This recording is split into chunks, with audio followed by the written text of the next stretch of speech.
Euzubillahimineşşeytanirracim. Bismillahirrahmanirrahim. Sohbetimize başlamadan önce hepinizi selamların en güzeliyle selamlıyoruz. Allah'ın selamı, rahmeti, bereketi üzerinize olsun inşallah. Bugün öncelikle bizi insan olarak yaratan, Müslümanlıkla şereflendiren, bizi var kılan Rabbimize şükürler olsun. Onun güzel Habibi Peygamberimiz sallallahu aleyhi ve selleme selatü selam olsun. Bugün burada bulunmamızı Rabbimiz takdir ettiği çok mutluyuz. Bu kardeşlerimizin yanında olmaktan dolayı. Sizin ihtiyaçlarınıza yönelik katkıda bulunabilmek bizim hem görevimiz hem de çok isteyerek yaptığımız bir şey olacak. İnşallah bundan sonra da yapacağımız plan programda yine birlikte olmayı Rabbim nasip etsin. Faydalı olmayı, hayırlı olmayı nasip etsin. Rabbim hayır konuştursun, birlikte dokundursun. Hepiniz hoş geldiniz, sabahlar diliyorum. Teşekkür ederim. Efendim bizim bazı klasik dualarımız var. Birbirimize, çocuklarımıza dua ediyoruz. Sağlayan bir yere giderken, konferansa, programa vesaire giderken benim tekrar ettiğim dua şu, o duayı şimdi müştereken hatırlamış olalım.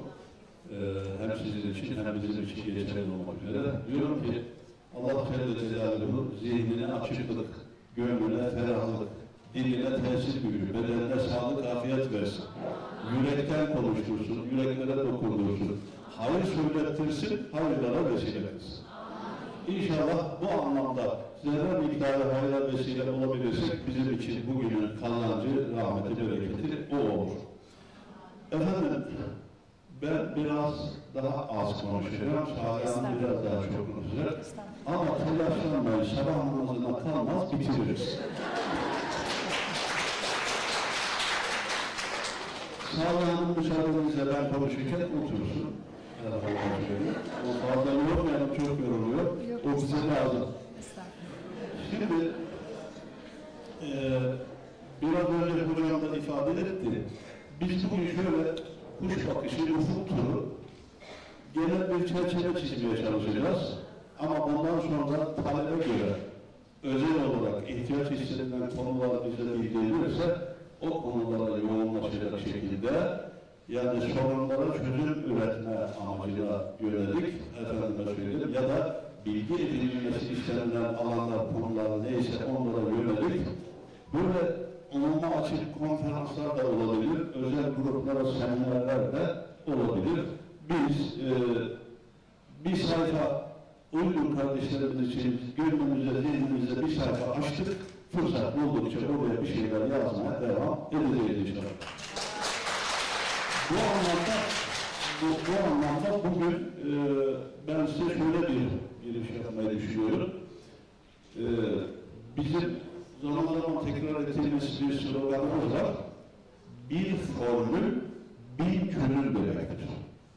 Siz herhangi bir konuda, fizikte, kimyada, matematikte mesela, bilişim teknolojisinde de herhalde bu geçerlidir. Bir formül biliyorsanız o formülle 1, 10, 100, 1000 problemi çözebilirsiniz. Bu sosyal hayatımız için de geçerli, hayatımızın bütün alanları için de geçerli. Kendinize formül olabilecek ilkeler, prensipler edinebilirseniz o formüle tekabül eden, o formülün alanı içine giren konularda hemen o bakış açısını devreye sokar, çözüme ulaşırsınız. Dolayısıyla zihninize yazmanızı istihdam ettiğin birinci şey bu. Bir formül, bir çözüm demektir. Öyleyse günümüzü, haftamızı, ayımızı, yılımızı, ömrümüzü ve bu ömür içinde yaşadıklarımızı belli formüllere göre sevk ve idare edersek, yönetirsek işimiz kolaylaşır. Ömrümüz bereketlenir. Daha az zamanda daha çok sonuç elde edebiliriz. İşte bu noktadan hareketle bir formül, bir çözümse eğer bugün size bir formül vermeye çalışacağım ben. Yani sonrasında yapacağımız şeylerin tamamı bu formülün içini doldurmaya, alt başlıklarını oluşturmaya yönelik olacaktır, olabilir.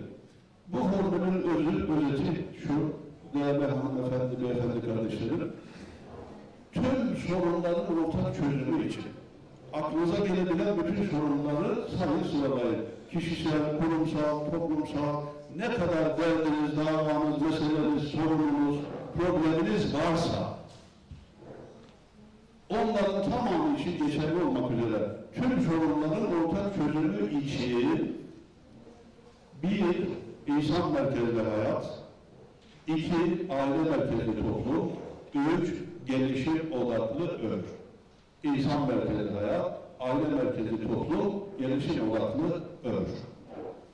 Eğer bu formülü hayatınıza uygulayabilirseniz pek çok şeyin kendiliğinden çorap söküğü gibi çözüldüğünü görürsünüz. İşte bunun azıcık kıyısına köşesinden dokunarak ne anlama geldiğini ben size özetlemeye çalışacağım. Birincisi insan merkezli hayat dedik değil mi? Biz insanız. Birlikte yaşadıklarımız, muhatap olduklarımız, dostlarımız, akrabalarımız, hatta düşmanlarımız. Hepsi insan. Dolayısıyla biz insanız ve insanlarla muhatabız. Öyleyse önce insanı çözmemiz lazım. Önce insanı tanımamız lazım. Önce insanı anlamamız lazım. Önce insanı iman etmemiz, inşa etmemiz, ıslah etmemiz lazım. Çünkü hayatın ana unsuru insandır. İnsan bozulunca her şey bozulur, insan düzelince her şey düzelir. Yangında ilk kurtarılacak şey nedir? İnsandır. Bu anlamda. Dolayısıyla işe insandan başlamamız lazım. İnsandan başlamaya da kendi nefsimizden başlamamız lazım. Eşimizden, çocuğumuzdan, falandan filandan değil. Önce kendi nefsimizden, kendimizden başlamamız lazım. Bu noktada şunu da hatırlatmış olalım. İnsan yaratılmışların en şereflisidir. İnsan yeryüzüne kul ve halife olarak gönderilmiştir.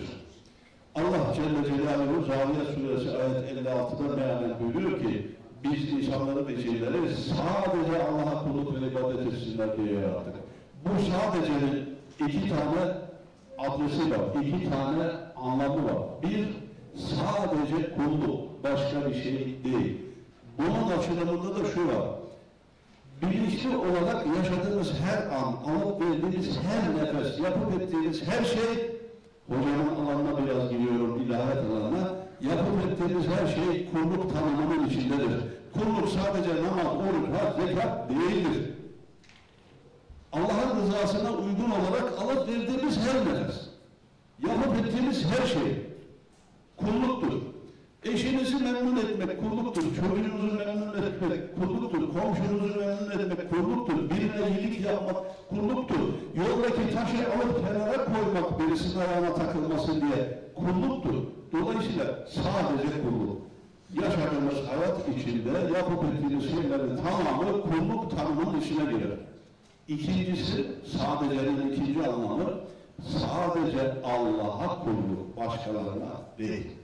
Eğer yapıp ettiğimiz şeyler Allah'a kulluk değilse başkalarına kulluktur. Allah'tan başka ilahlara kulluk anlamına gelir.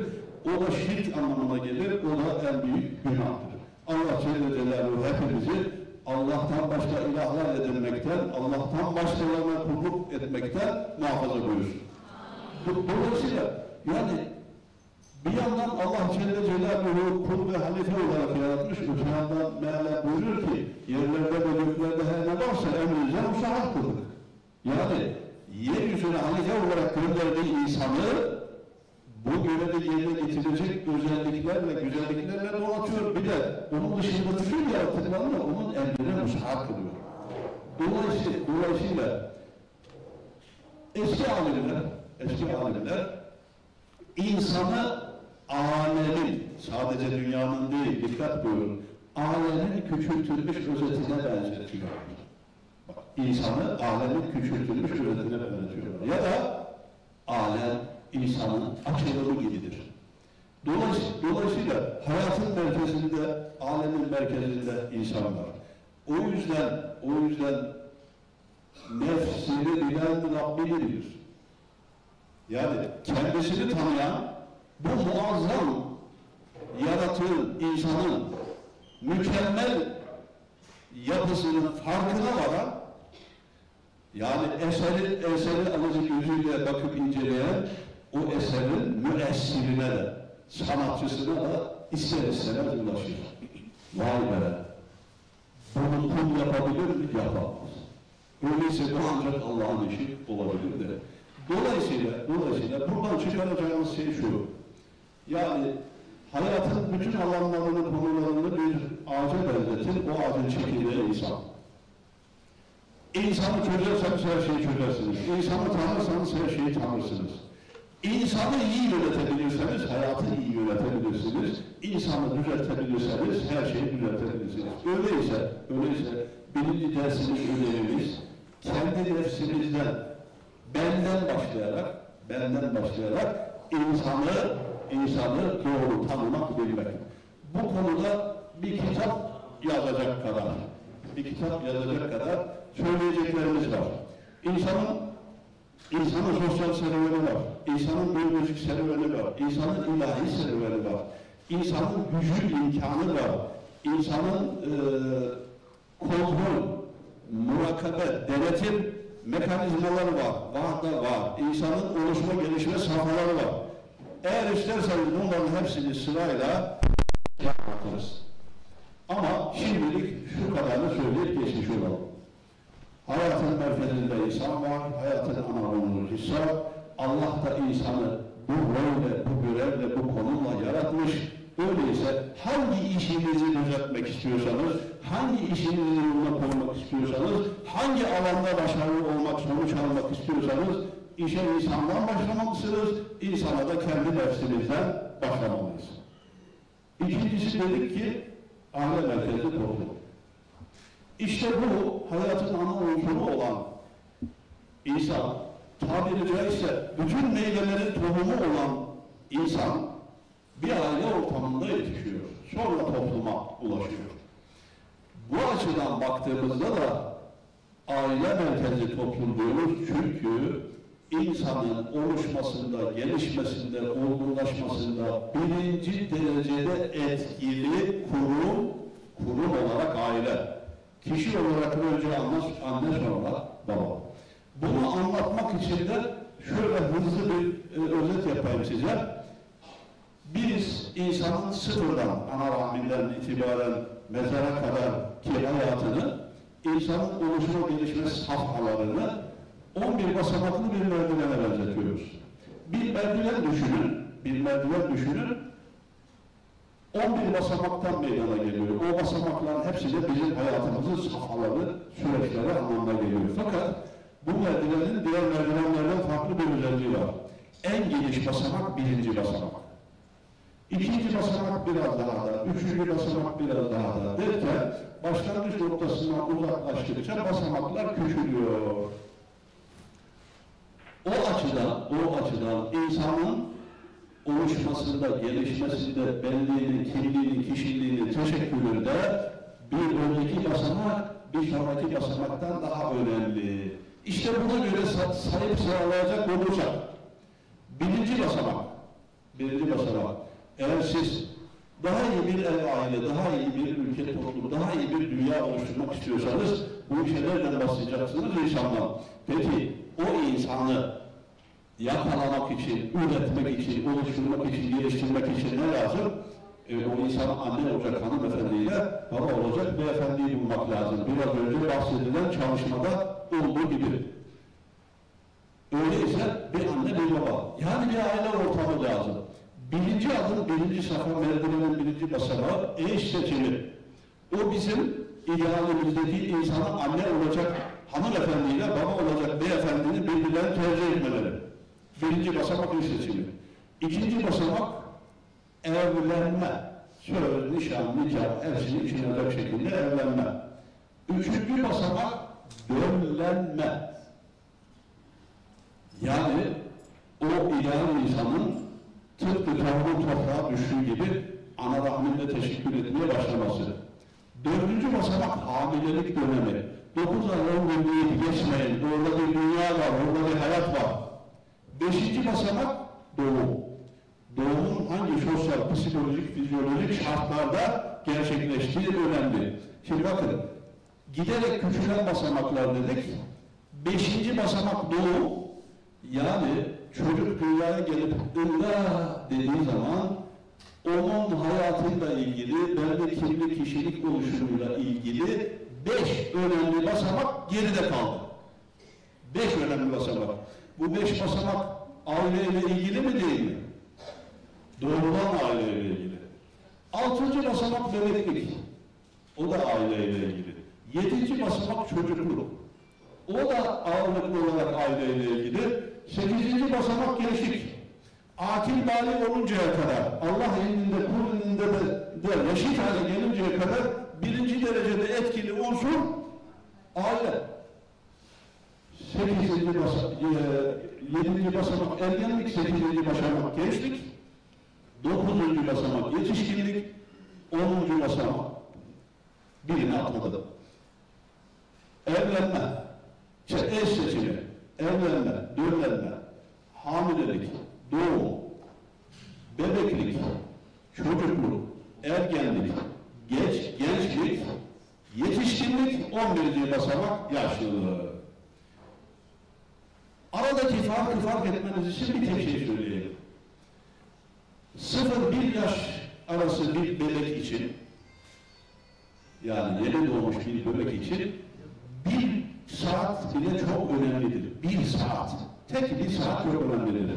Ama benim gibi 68 yaşına gelmiş bir adam için bir günün bile bir önemi yok.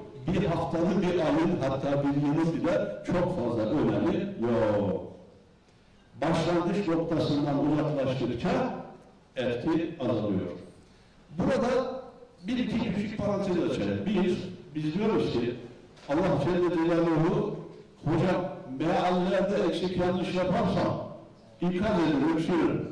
Allah Celle Celaluhu mealen buyuruyor ki biz sizi, yani insanı kadın ve erkek olarak 2 ayrı cins halinde yarattık ki birbirinize şükür bulasınız diye.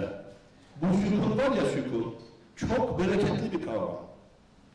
Sosyal yönden, psikolojik yönden, biyolojik yönden aklınıza gelen bütün yanlarıyla, yönleriyle kadın ve erkeğin birbirini tamamlaması, desteklemesi, birbirinin ihtiyaçlarını gidermesi, birbirinize şükür bulun, mutlu olun, mutmain olun, eski tabiriyle memnun, mesut ve bahtiyar olun diye yarattık. Yani birbirinizi tamamlayasınız diye, destekleyesiniz diye yarattık. Şimdi Çevre Şehircilik Bakanlığı var ya, o bakanlığın eskiden adı İmar İskan Bakanlığı'ydı. İskan ne demek? Mesken demek. Şimdi adına ev, konut dediğimiz yerden de adı eskiden meskendi. Mesken ne demek? İçinde sükun bulunan yer demek. Yani kadın erkek aile oluyorlar, birbirlerinde sükun buluyorlar ya, işte onların yaşadığı yere mesken deniyordu. Bakın hangi kelimeler, kavramlar değişince hangi anlamları, derin anlamları kaybediyoruz, anlayın. Dolayısıyla birincisi Allah Celle Celaluhu bizi birbirimize uygun olarak, kadın ve erkek olarak yaratmış ki birbirimize şükür bulalım diye. İkincisi, bizim yine bir tekerleme gibi bir formülümüz var. Diyoruz ki kadın ile erkek hayat ufkunda uçan insanlık kuşunun 2 kanadı gibidir. Dünyevi ve uhrevi gayelerimiz yüksek ve yüce tepelerin başındaki yaylalar, platolar gibidir. O yüksek ve yüce tepelerin başına kazasız, belasız, sağ salim ulaşılabilmesi için 2 kanadın, yani kadın ve erkeğin hem birlikte hem de uyum içinde çalışması gerekir. Kanatlardan biri çalışır, öteki çalışmazsa tek kanatlar uçurmaz. Bir süre yorgun bitki düşer. Biri o da, biri bu da çekerse gene olmaz. Dolayısıyla 2 kanadın hem birlikte hem de uyum içinde çalışması gerekir. Başka bir formülü daha söyleyelim burada size. Toparlayacağım, korkmayın. Efendime söyleyeyim. Evimiz, devletimiz, sevgimiz, servetimiz, bir yuvada siz kurun, büyüsün cennetimiz.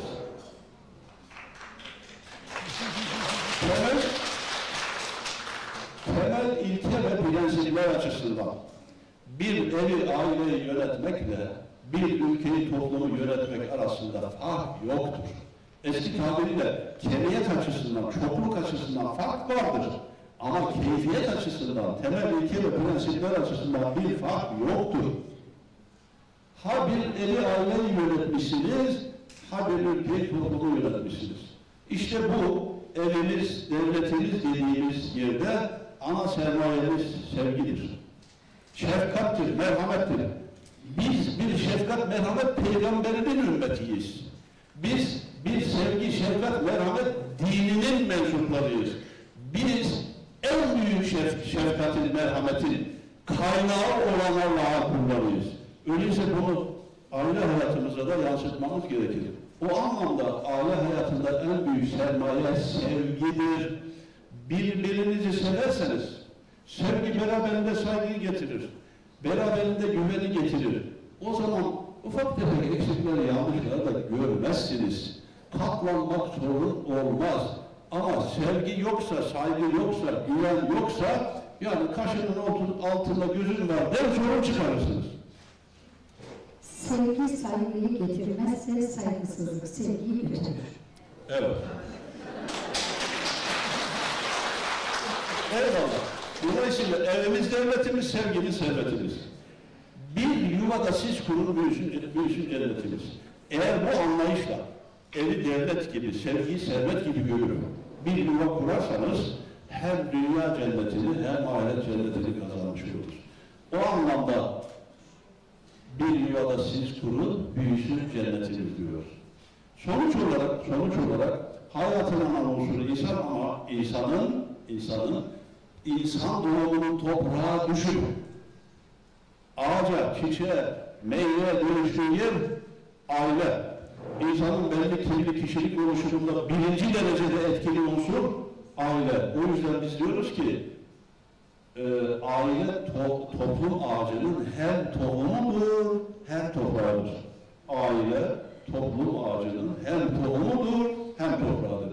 Tohumun da sağlam olması lazım, toprağın da verimli olması lazım, çiftçinin de ehil olması lazım, o toprağı işlemesi, o tohumu beslemesi lazım. Demek ki tüm sorunların ortak çözümü için insan merkezli hayat, aile merkezli toplum. Geriye bir de gelişim odaklı ömür kaldı. Onda birkaç cümleleri özetleyip sözü ehline bırakalım. Estağfurullah. Ehline değil. Siz de ehlisiniz. Yani bu benim görüşüm. Sami Hanım buna katılmıyor olabilir.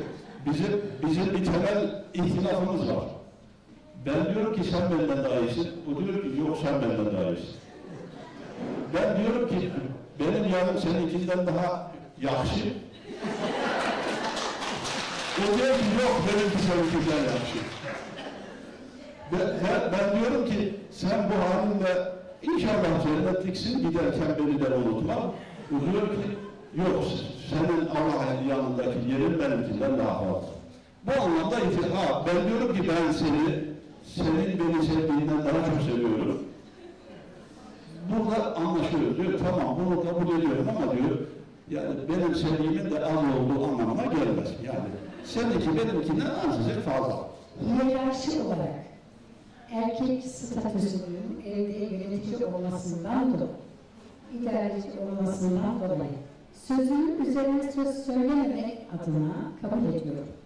Ama bu benimkinin az olduğu anlamına gelmiyor. Evet.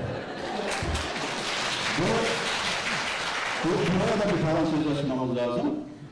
Böyle ortamlarda, konferanslarda, seminerlerde eskiden daha çok beraber gidiyorduk. Son zamanlarda o gidiyor, ben arkasından dua ediyorum. Şimdi böyle ortamlarda birileri, yani klasik bir sorudur. Hocam, sizin evde son sözü kim söylüyor? Kimin sözü geçiyor? Ben diyorum ki, valla ben anlamam, Salih Hanım'a sorun, o benden daha iyi bilir. Dönüp Salih Hanım'a bakıyorlar, diyor ki, ben eşimin önüne geçecek kadar akılsız bir kadın değil. Daha doğrusu.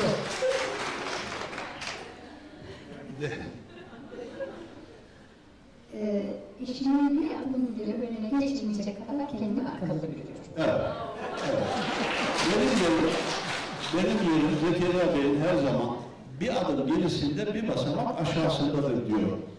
Peki beyefendiler, bunu söyleyen bir hanımefendiye nasıl bir karşılık verilir? Siz olsanız ne yaparsınız? Sizi dinliyorum ama ben şöyle yapıyorum. Diyorum ki Allah Celle Celaluhu bana hitap etse. Allah isterse eder. Dese ki ey Zekeriya kulum, cennette bir kişilik yer kaldı. Ya seni alacağım ya Saliha'nı. De bakayım hanginizi alayım. Ben hiç tereddüt etmeden derim ki Allah'ım sen benden daha iyi biliyorsun ki o benden daha iyi. O cennete benden daha layık. İçimizden birini alacaksan onu almam lazım.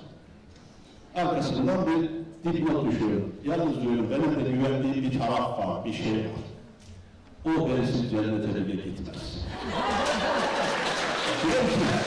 Diyorum ki ya Rabbi sen Allah'sın. Kaderin ve kalplerin sahibisin. Alemlerin Rabbisin. Sanki gücünü mü yetmiyor? Bir kişilik yeri de onun için ayarlar, yoksa ben de gelmiyorum. Bunu niye açtım? Affınıza sığınarak. Biraz önce elimiz devletimiz, sevgimiz, sevmetimiz dedik ya. İşte sevginizi böyle hayatınıza yansıtmanız lazım. Birbirinize çaydan, kahveden, sudan, sütten, yemekten daha önemli bir gıda gibi birbirinize ikram etmeniz lazım. Üstelik çay kahveyi içersiniz biter, yemeği yersiniz biter. Ama bu bitimsiz, bitmiyor. Allah öyle bir hazine vermiş ki, gönül o kadar zengin ki, sevgi o kadar derin bir derya ki, harcadıkça çoğalıyor, verdikçe çoğalıyor. Dolayısıyla özellikle birbirimiz için, eşimiz için, çocuğumuz için, dostumuz için, kardeşimiz için bu konuda olabildiğince cömert olmamız lazım. Hani Allah Celle Celaluhu bir ayet-i kerimde buyuruyor ki, yani açlık korkusuyla çocuklarınızı öldürmeyin. Onların da sizin de rızkınızı veren benim. Tıpkı onun gibi, yani sanki bitecekmiş gibi şimdilik yapmayın.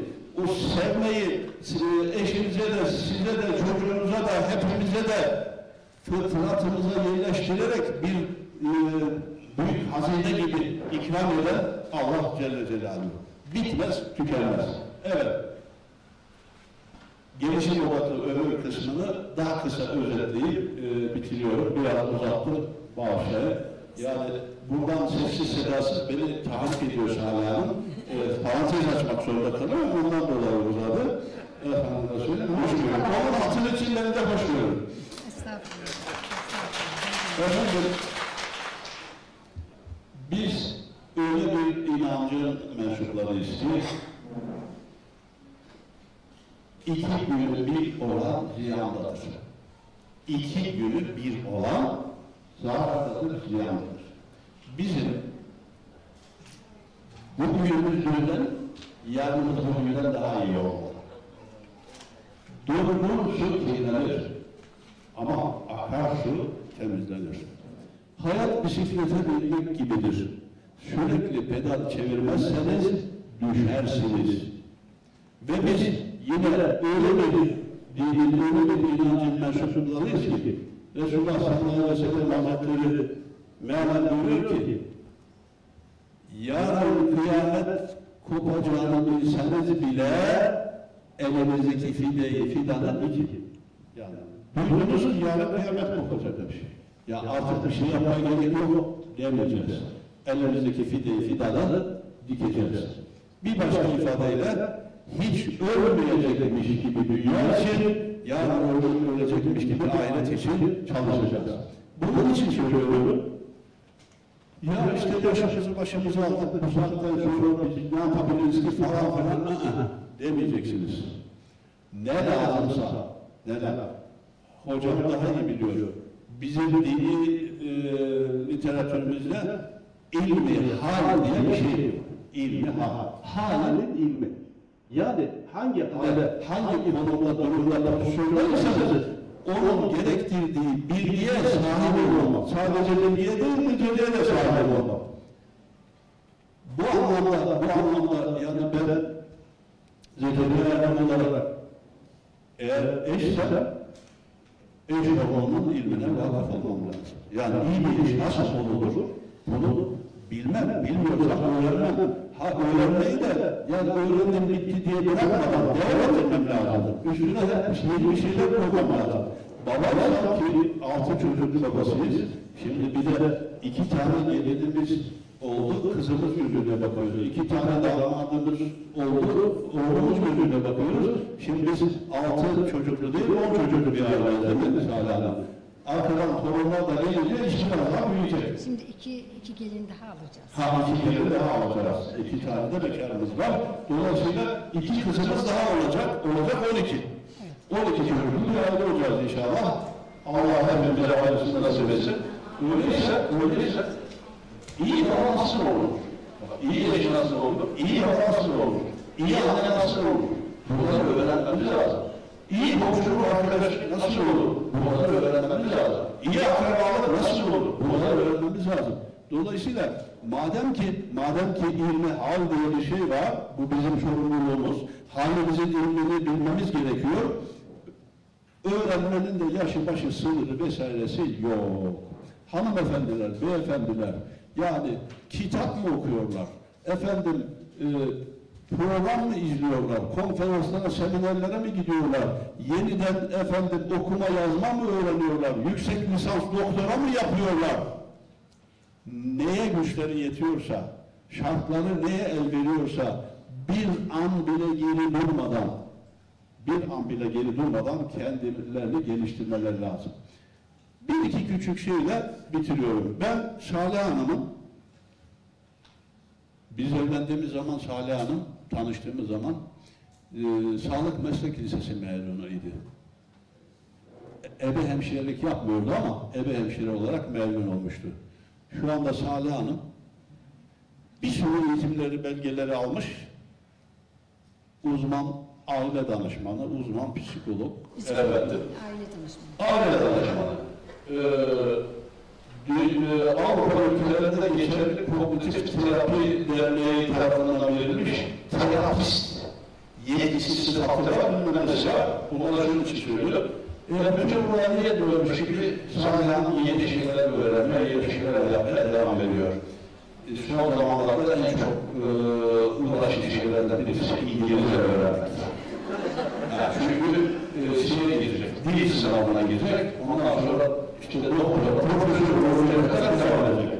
Yüksek lisans tezi yazacak. Yüksek lisans yaptı ama tezsiz yaptı, tezliye dönüştürecek vesaire. Yani maşallah 67 yaşında ama ben 68 olunca onun da kaç olması lazım? Bir adım geri dedik ya biraz önce. Bir adım geride. Efendim, ve Salih Hanım bir çocuk af buyurun karnında, bir çocuk kucağında, bir çocuk ayaklarına yatırmış sallıyor vaziyette. Bir çocuk karşı tarafında oturuyor, onunla da ara sıra diyalog kuruyor, konuşuyor vaziyette. Sol tarafında ya da sağ tarafında yalan olması, sehpanın üzerinde bir kitap açık, fırsat buldukça bir iki satır okurken çok gördüm. Ve o fotoğraf zihnimde çakılı duruyor böyle. Yani Salih Hanım'ın öğrenme aşkını, şevkini, heyecanını düşündüğümde aklıma gelen fotoğraflardan birisi. Ama ben başka bir hikayeyle bu faslı bitireceğim. Efendim, İçinizde 55 yaşın üzerinde olanlar var mı? Bir el kaldırsın. 55. Bu salonda 55 yaşın üzerinde kimse yok galiba bizden başka. Hocam kaldırdı. Evet, eyvallah. 55 bir şey değil. Eskiden vay 55 yaşına gelmiş filan diyorduk. Şimdi ama şey geliyor 55. Çok da ileri bir yaş değil. Çünkü ben 68 yaşındayım. Bir de yukarıyla 99 yıllık anlaşmam var. Daha şimdi işte bu 99 yıllık anlaşmanın hikayesini anlatacağım size. Hikaye diyorum ama yaşanmış bir olay. Mısır'da 55, asgari 55, belki de 55'in üzerinde yaşı olan ilkokul mezunu bir adam Kahire'nin köylerinden birisinde yaşıyor. Bir gün işi varmış, şehre gitmiş. İşini görmüş, vakit erken, yaz günü, daha akşama çok var, biraz şehirde dolaşayım demiş. Orada da meydan konuşmaları meşhurdur. Bakmış ki meydanın birinde bir kalabalık toplanmış, merak etmiş, yaklaşmış oraya. Adamın birisi yüksek bir yere çıkmış, böyle bizim gibi konuşuyor, kalabalık da onu dinliyor. Biraz kulak kabartmış, konuşmalar hoşuna gitmiş. Kalabalıktan birisine sormuş, efendi bu konuşan kimdir? Demiş ki, Eser Üniversitesi'nin reisül uleması, yani rektörü filanca. Kimse o zaman. Ya öyle mi, ne güzel konuşuyor filan demiş. Sonra kendi kendine, bizde bir Temel Dursun fıkrası anlatılır. Temelle Dursun bir yağmurda, bir şemsiyenin altına ikisi sıkışmışlar. Bir politikacı da kürsüde, mangalda kül bırakmayacak şekilde konuşuyor. O konuştukça Temel Dursun gaza geliyorlar. Derken Temel demiş ki, ula Dursun karar verdim, ben de politikacı olacağım. O da, haçan sen deli misin demiş. Ya deli misin? Şart mıdır demiş, deli olma.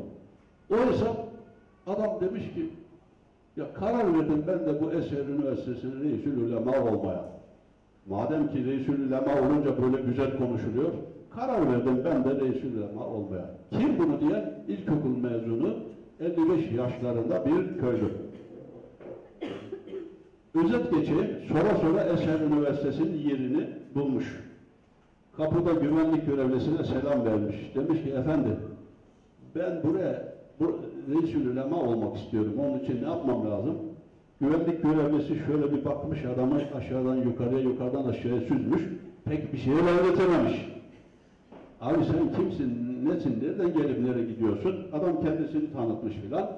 Arkasından güvenlik görevlisi demiş ki, abi, ya senin buraya reisül ulema olabilmen için ortaokulu bitirmen lazım, liseyi bitirmen lazım, üniversiteyi bitirmen lazım, yüksek lisans yapman lazım, doktora yapman lazım, doçent olman lazım, profesör olman lazım. Ondan sonra belki.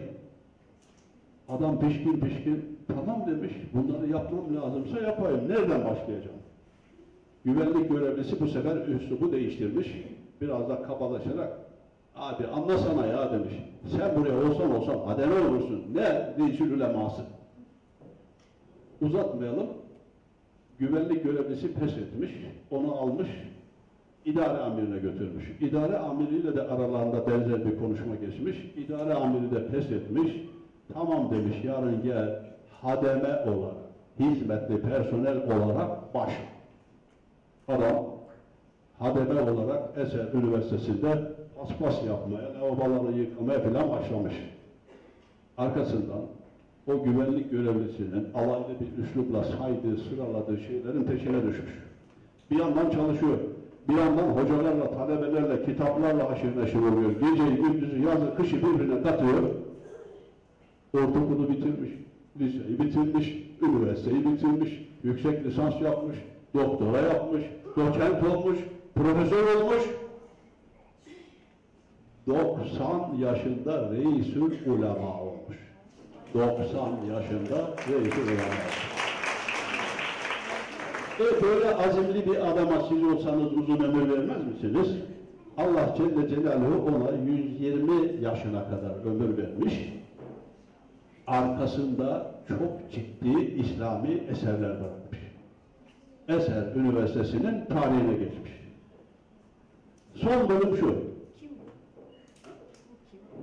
Ha, bu adam benim adaşım. Adı Zekeriya. Zekeriya el-Ensari. Benim 3 arkadaşım Esher'e hem İslami ilimler hem de Arapça öğrenmek için gittiler. Onlardan birisi şu anda medrese usulü hocalık yapmaya devam ediyor. Efendim, hatta Molla Camii'yi tercüme etti hocam. O kadar Arapçası ve ilmi müktesebatı var. Asıl adı değil ama Abdurrahman Hoca namıyla Fatih civarında hocalık yapıyor. Belki ilginizi çeker diye söyleyeyim. O 3 arkadaşımız dönüp geldiklerinde, 3,5 yıl kaldılar galiba orada. Dönüp geldiğinde bir gün beni ziyarete geldiler. Hep üçü bir. Dediler ki, sen böyle kıssalar, anekdotları seversin. sana bir adaşının hikayesini anlatırım dediler. Bunu bana anlattılar. O zaman herhalde derinden etkilendim. Dedim ki Allah'ım, ben o zaman 45 yaşındayım. Dedim ki Allah'ım, adam 55 yaşındaymış, ben 45 yaşındayım. O ilkokul mezunuymuş, ben güya üniversite mezunuyum. Ben bu adamı örnek alıyorum, bu adama özeniyorum ve senden 90 yıllık aktif ömür istiyorum. Bundan sonraki hayatını daha verimli geçirme niyeti gayreti içinde olmak üzere senden 90 yıllık aktif ömür istiyorum dedi. Ondan sonra ara sıra diyorum işte ben yukarıyla anlaştım, 90 yıllık ömrüm var vesaire. Sonra biraz yaş ilerledikçe bu 90 da bana az gelmeye başladı. Dedim ki Allah'ım, yani trafik mevzuatında bile %10 tolerans var dedim. Ben senden %10 daha ilave istiyorum. Böylece 99 olsun da Esma-ül Hüsna'ya da uygun olsun. Yani Allah alem bir muradihi. Yani ben öyle inanmaya devam ediyorum. Allah duamı kabul etti. 99 yıllık ömrüm var diyorum. 99 yıla göre hayat planı yapıyorum. 99 yıla göre koşturuyorum. Sağımda solumda bakıyorum, benden yaşı daha küçük olan dostlar bile var. Böyle onunu elemiş, eleğini asmış, emekli psikolojisi değil, psikozu hastalığı içine giriyorlar. Yani Azrail'i bekliyorlar. Ya arkadaş, Azrail ne zaman nerede gelecekse gelir. Yani senin onu bilmene, beklemene gerek yok ki. Sen kendi hayatına bak. Madem ki yarın ölecekmiş gibi ahiret için, hiç ölmeyecekmiş gibi dünya için çalışacağız. Öyleyse ben kendi hayatıma bakarım diyorum. Size de kendinize göre böyle bir, yani Allah Celle Celaluhu buyuruyor ki ben kulumun zannı üzere. Doğru mu hocam? Ben kulumun zannı üzereyim. Lütfen tahsiliniz ne olursa olsun, yaşınız ne olursa olsun, yeni şeyler öğrenmeye, size lazım olan öncelikli önemli konularda yeni şeyler öğrenmeye azmi, cezmi, kast eyleyin, dua edin, gayret gösterin. Duanın iki yönü vardır biliyorsunuz. Birisi kavli dua söylemek, diğeri fiili dua. Yani birileri diyorlar ki duanın iki karşılığı var. Biri peşin, biri vadeli. Peşin olan kısmı, siz bir şey için dua ettiğinizde hücreleriniz, dokularınız, organlarınız, organizmanız, aklınız, ruhunuz, bedeniniz o hedefe yönelir. Böylece duanın peşin karşılığını almış olursunuz. Vadeli karşılığı Allah ne zaman nasıl ikram ederse onun bileceği şeydir. Efendim, bu hamur çok su götürür. Sabah namazına dedim ama yatsı namazında anlaşalım. Ben bu kadarla şimdilik yetineyim. Sözü Salih Hanım'a bırakayım. Allah Celle Celaluhu hepimizden razı olsun. Ömrünüzü rızkınızı bereketlendirsin. Başta aile hayatınız olmak üzere.